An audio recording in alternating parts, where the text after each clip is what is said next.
Hi and welcome to our shop just outside Kennesaw here in North Georgia. My name's Larry. Yeah, it's been a while, and I guess we can talk about that towards the end of the video. But right now we've got a chair to fix, so here we go. And here's our project. It's I guess it's referred to as a barrel chair. It's in mahogany, or at least partially in mahogany. The upholstery's been removed. It's going to go to the upholsterer later this fall when he gets an opening. But in the meantime, the owners have asked me to repair it and then refinish it in anticipation of being upholstered. At first glance, it's a nice looking chair. It looks to be in good shape, but it has some fairly significant issues, and let's take a look at those one by one. The first problem is right here on the back rail, and it's split clean through. Now, we don't have any missing pieces. We do have a dowel in there, but I think this is something that we can glue back together without too much trouble. And now we're looking down at the inner portion of the seat of the chair, and there are huge chunks of the rail missing. I'm not sure how something like this happens, maybe during an upholstery or something, but we've got a big piece missing here, big pieces missing there, and more pieces missing here. And now with the chair laying on its back, it's easy to see that these legs are loose. The back legs are also loose. So the question arises, how do we fix these leg joints on a chair built like this? Because to take these legs apart, we have to pretty much disassemble the entire chair if we start to work from the top down. Now these spindles are in there really well. Normally these things are loose and you can pop them and move them around. All of these spindles are in extremely tight, and I doubt there's any chance that we're going to be able to get this top off, even with heat and persuasion, without damaging something. But I think the solution is going to be down here at the bottom, because as I study this chair, I see it's constructed in sections. So this piece here is a section, and it goes into the legs on one side. This next piece is a section. It divides at this leg joint and up here between the spindles, so it can come off as a unit. This can come off as a unit. That'll allow us to get the legs off, clean the joints, re-glue them, re-clamp them, so this chair is rock solid for these folks. Is it going to be challenging? Oh, you bet it is, because there's not a whole lot of room to work. We don't know if there's any nails that have been driven in here, dowels. We know there's a dowel here, and I'm not sure, but if it's not an addition, because normally if it's from the factory there'd be two, or it would be centered. This one's up here, so this may have been a prior repair. I'm just not sure, but we'll find out. We've got an adventure ahead of us, so let's get to it. And there's that joint that's cracked across the top rail. I don't see any glue in there, but I'm going to take some naphtha and clean that out real well, and then we'll glue that back together. And I've got a little naphtha in this cup here, and just an artist's brush. I'm going to open this up, give this a good scrubbing, then we'll let it dry, and we'll move on to gluing it up. We'll get in here with a shop towel, and doesn't look too bad. Just make sure that's nice and clean before we try to glue it back. And as I look at this joint a little bit closer, I was right about that dowel right here. That's not part of our brake. That's an old brake right there. So this has been repaired once before. And it kind of leads credence to the fact that I think if we started banging on these, we would run a very sincere risk of breaking this in multiple places. So we're going to get this glued back together, and once that's dry, we'll move forward from there.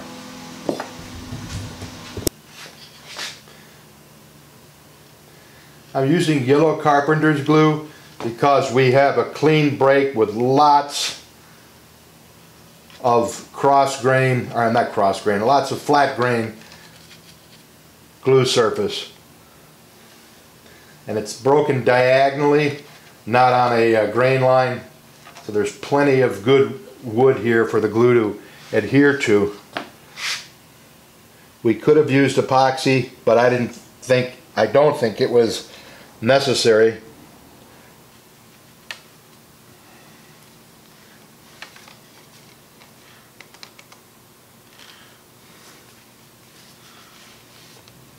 See, we've got a really nice joint there.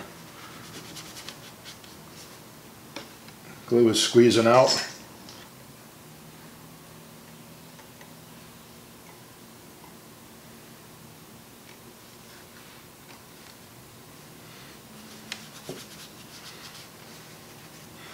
I think you can see by the manner in which I'm able to clamp this in this direction just how much overlap we have in that break. Okay, let me reposition this chair and we'll continue the clamping. And here's the final clamp up. It's just a bunch of 4-inch F clamps. I've got a big piece of leather here that's actually an old weightlifting belt that's padding that one. And I think we've got that pulled pretty tight right there. You can see that little white line. That's the glue squeeze out. So we're going to let this set up overnight. No sense pounding on this chair till this is back together. I'll bring you back tomorrow. Good morning. It's the next day. Let's take off the clamps and see how we did.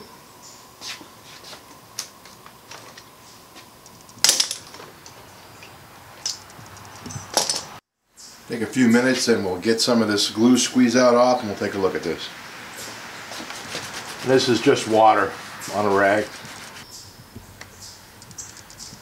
It came out pretty good. It's rock solid. When we get that sanded and refinished, that will disappear. I'm pretty happy with that, especially structurally. You got a big chunk of wood missing here that's going to have to get filled in, but not too bad. All right, let's move forward. I sometimes get criticized for talking too much during my videos, and I'm sensitive to that, but we're at a spot in this project we need to discuss it. We have legs that are loose. The best way to repair them is to take this chair apart, take the joints completely apart, clean them, re-glue them, clamp them, and move forward.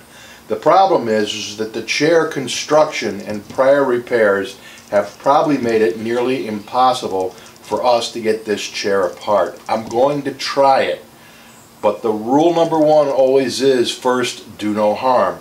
Now we can try to pull these joints apart. We'll heat them up, try to pull them apart. We can also try to cut through the dowels, then remove the piece, then drill the dowels out, put new dowels in, and hope we can get it apart far enough to get the new dowels in. If none of those things appear to be viable options, we have the ability to inject adhesive into these joints, clamp these tightly, let it sit overnight, and that should lock these legs back down. So we're going to try to take the chair apart. If it looks like we're going to damage it, and the more I think about it, I think all these broken pieces at all the joints are from somebody before us trying to blow this apart, and that includes the split that we had up here.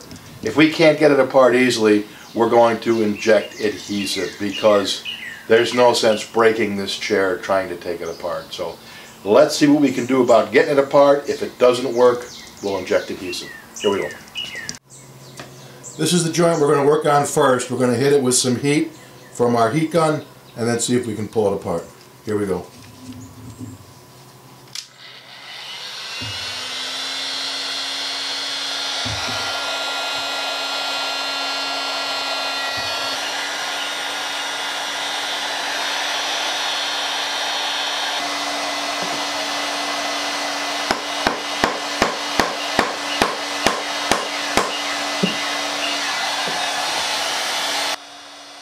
And there are two dowels in that joint. Just how far in they go, I don't know. We're getting pretty tight on the other joint, so I'm gonna try to continue to work this out. But I'm not feeling that we're gonna be able to get this apart right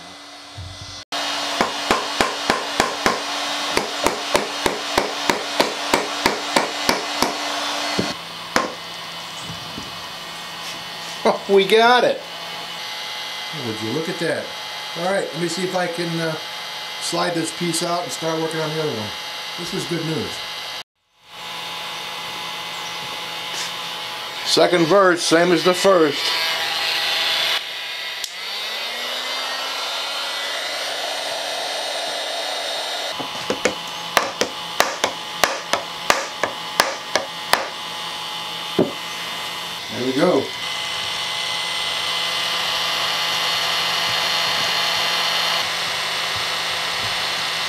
That was a huge surprise and good news.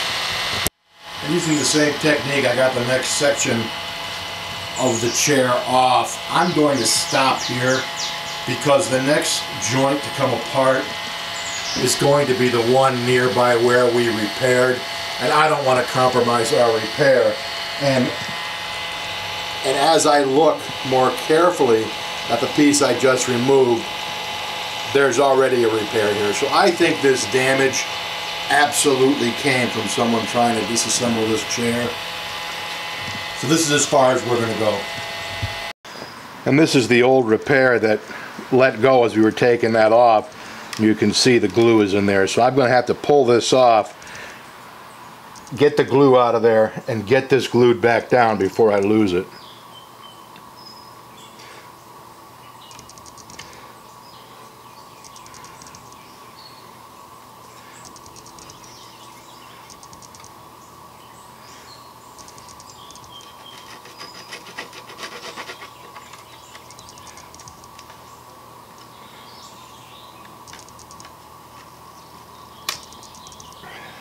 Now I'll clean this out before I glue it back up.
As I continue to examine the frame of this chair, I'm finding more and more damage.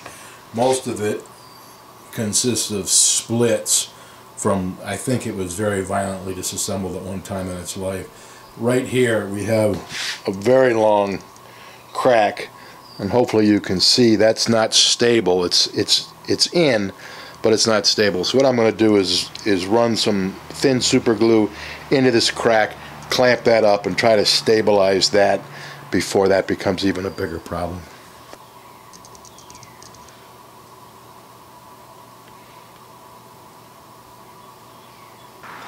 I've had very good luck with using thin super glue to close up cracks like this.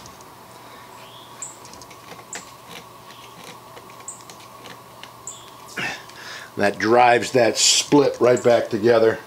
You can let this sit for 5 minutes or so, or just hit it with a little activator and it'll set up a lot quicker. And of course, as we have the chair apart, we want to clean out these joints. You can see all the crud that worked its way into this joint. There's old glue, there's lots of dirt. But while we've got it apart, we'll get all those joints nice and clean so that when we glue it back up, got the best adhesion we can. And for cleaning out inside the dowel holes, I have this, I guess it's an 1/8 inch chisel, and I just gently run it in here and try to scrape out any glue or dirt that might be in here. You don't want to start changing the shape of the dowel hole, because that's going to help you wind up with loose joints all over again. You can also take a drill bit that's this size or maybe a size smaller, run it backwards just to try to scrape the stuff out, and then we'll hit it with some compressed air and blow it right out of there.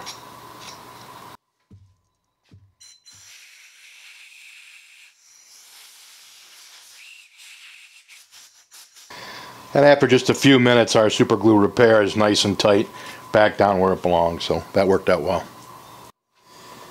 In the areas that were badly damaged prior to me getting this chair, what I'm trying to do is basically just kind of cut out the damaged area and inlay a new piece of wood. On this particular piece, the break is right up to the surface of the dowel hole, and I really don't want to go through that when I inlay a new piece of wood on that and then have to try to re-drill that hole again through the patch. So what I think I'm going to try to do is just square this off, and we'll get a piece that fits as well as we can get it to fit, and we'll just bed it in some epoxy on the bottom so that we're not blowing through this dowel hole, because this is critical to the construction.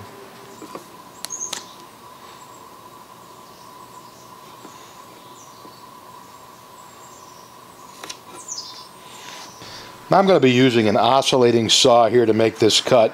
You could use a regular hand saw if you wish, and then we'll use the oscillating saw to come across here, and then we'll chisel it out and chisel it flat.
And we're able to chisel away all that broken material. We've got a nice flat surface to work with.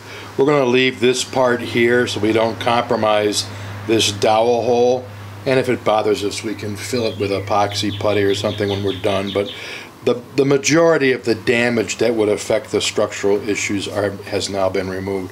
So what I need to do now is get a piece of wood and cut it to fit. Okay, a couple of trips back and forth to the shopsmith, and we've got this piece cut. This angle back here matches. This matches nicely along here. The question is, how high do we cut this? In other words, we have to duplicate this curve to finish this piece off. So what I've done is I've taken this tool here and I've pushed it down into the curve. So we've got the curve now on our tool. And I think what we'll do for simplicity's sake is to mark the beginning of the curve right here.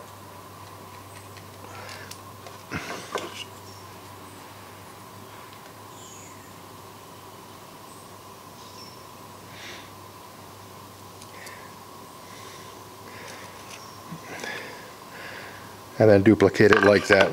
So I'm going to take a good look at this. If I'm happy with it, I'll rough cut this and then we'll shape it with the sander. So here's the piece I made. What I wound up doing after I traced this curve is to measure this thickness on another piece. It was 1 7/8". This is 1 7/8". So we're extremely close. We can sand down if we're high or whatever. We have it flush here where it needs to be flush, and then it's set back here for this ledge for the upholstery. And all the places that are broken and blown out along the way, we can fill with epoxy putty when we put this together. But I think we've got the structural issue taken care of with this. I've made about, this is the 4th or the 5th one I've made for this chair. I've got one more to do, and then we will start to put them all into the chair, and that'll be it for today while the epoxy dries.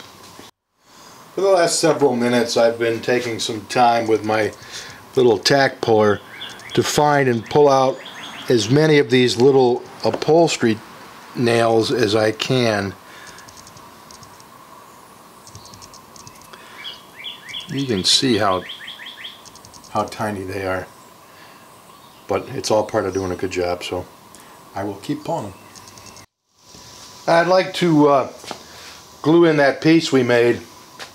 So what I've got here is West System 2-part epoxy. It's a marine epoxy. It's very strong. I'm going to put a little bit of Van Dyke brown color in here, This is just powdered pigments from Mohawk. They call these blend-all powders.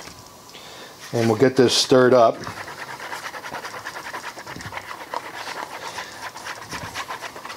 And because we have imperfect surfaces, what we're going to do is add quite a little bit of filler and make this almost a putty.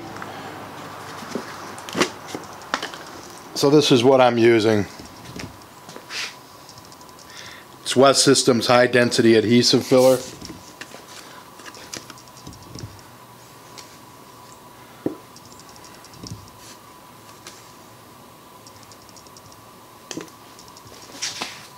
Somebody once told me to be careful about breathing the dust from this filler because it might have silicone in it.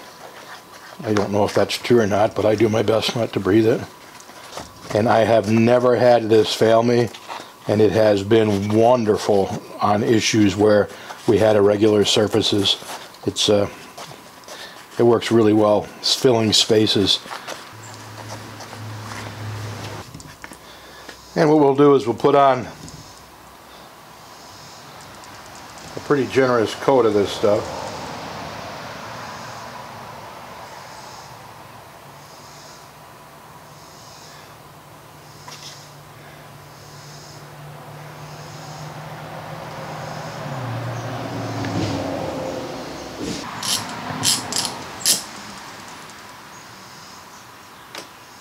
And I'll just come by and pull some of the excess off. Okay, it's the end of a pretty hot and muggy day. It's almost July down here in Georgia, and it does get a bit warm. We had a very productive day. We got this piece broken apart. We got all the repairs addressed. We're going to have to sand them and do some fill tomorrow, but we're well on our way. We're going to try to get this thing prepared, reassembled, and glued up tomorrow, and then the next day we can start stripping it and then work towards refinishing it. So far so good. Came out better than I thought, actually. I thought we were in for a real disaster. So anyhow, I'll see you all tomorrow morning when all this is dry. We'll unclamp it, we will fill what needs to be filled, we'll sand what needs to be sanded, and we'll put this girl back together. See you tomorrow. Good morning and welcome back. I got an early start this morning, even before the camera woke up. And I came out here and I sanded all of our patches. I did whatever fills were required. And then I dry fit this chair to make sure we didn't have any issues that had arisen because of the construction that we had done. And it went together, which was a pleasant surprise.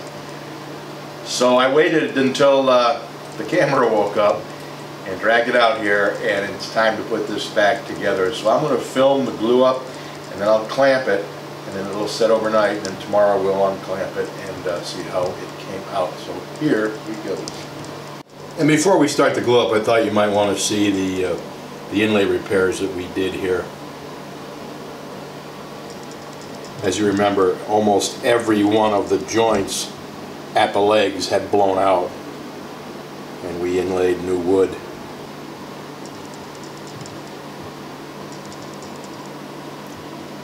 Did some putty repairs where there were huge holes. There's a half a one.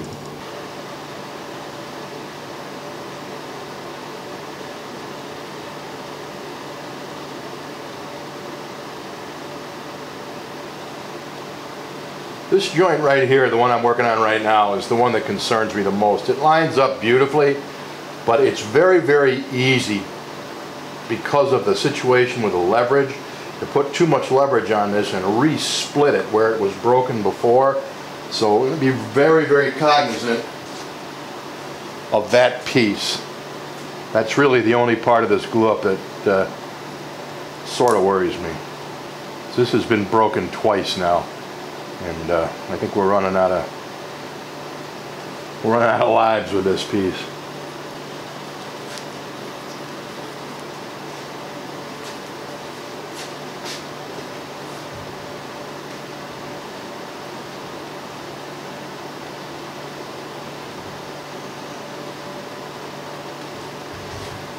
The angle of this curve is so important for these joints to be tight.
That looks good.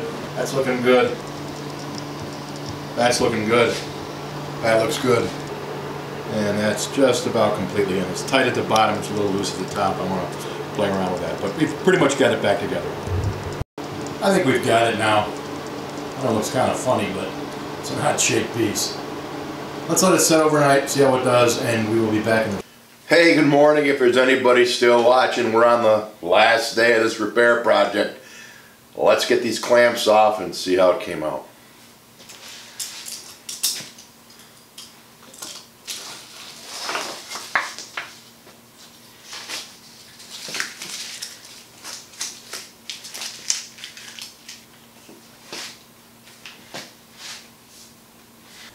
And there we go.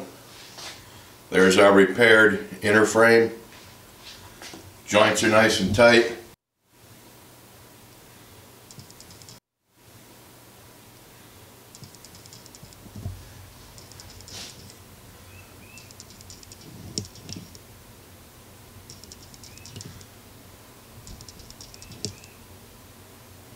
Well, there you go. Pretty happy with the way this came out. These legs are rock solid now, and that was the most important thing. The next step for this chair is a complete refinish. I'm going to do that off camera. I've got 1,000 refinishing videos on the channel, and I really need to get this knocked off fairly quickly because I've got a ton of work coming in behind it. We'll talk a little bit about the future of the channel after I say goodbye to those of you that want to hear about it. But to the rest of you, thanks very much for watching, and remember, it's just wood, color, and some shiny stuff. Take care. Bye. A few years ago, I started shooting YouTube videos, the purpose of which was simply to share some of the furniture restoration things I was doing with my family who were still up north. And by my family, I mean my mom, my brother, my sister, not my immediate family. And as a result of that, the channel began to grow. And I began to do more and more videos, not so much for my family, but now just to educate and entertain. My early videos were atrocious. Some might argue that my recent videos are atrocious as far as production quality. I had very poor equipment, limited space, and frankly, I'm just not that talented when it comes to this kind of thing. So as a result of that, some of the productions that I put up weren't the best. Regardless, as the channel grew and as our business grew, I did more and more videos, and I tried to learn from others how to make those videos better. What I say next is completely on me. My video views really are no longer justifying the amount of time that goes into making these videos. My last set of videos that I did was the restoration of that mid-century modern dining set, which was a huge project.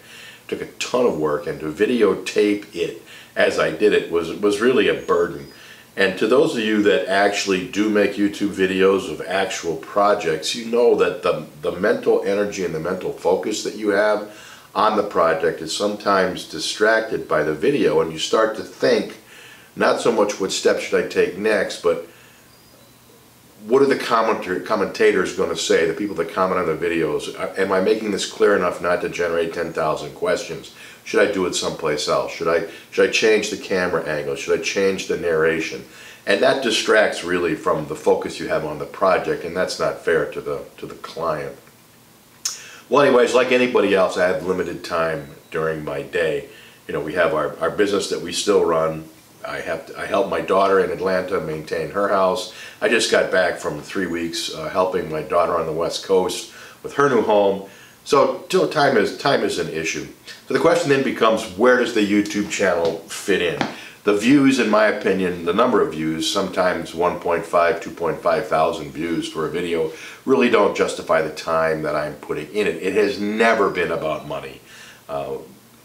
Yeah, there are people that make a lot of money on YouTube, but they have 1 million subscribers, and I think we're at 13,000, so, excuse me. So understand, it's not about money, it's about time.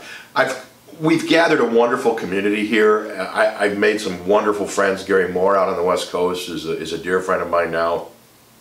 He was a subscriber. There are people that contact me when I don't post a video to check up on me, and I think that's just wonderful. And there's not a day that goes by that I don't receive 1, 2, or 3 emails with people asking me for advice or showing me what they've done, and I really enjoy that.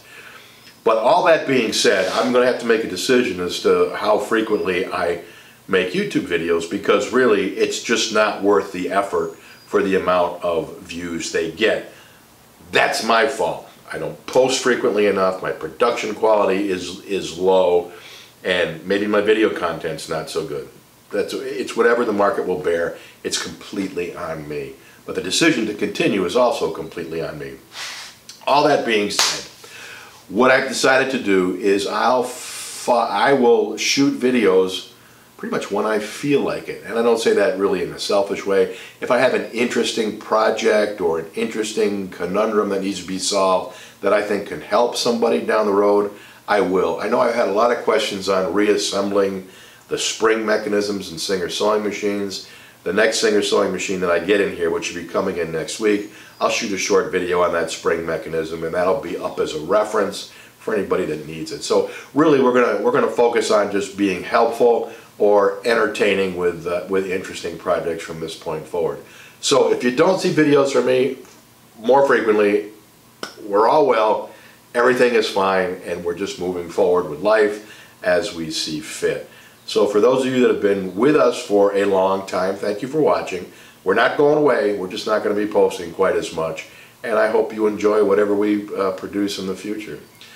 So if I can say it again, from our shop just outside Kennesaw here in North Georgia, best regards, thanks for watching, take good care, and remember, it's just wood color and some shiny stuff.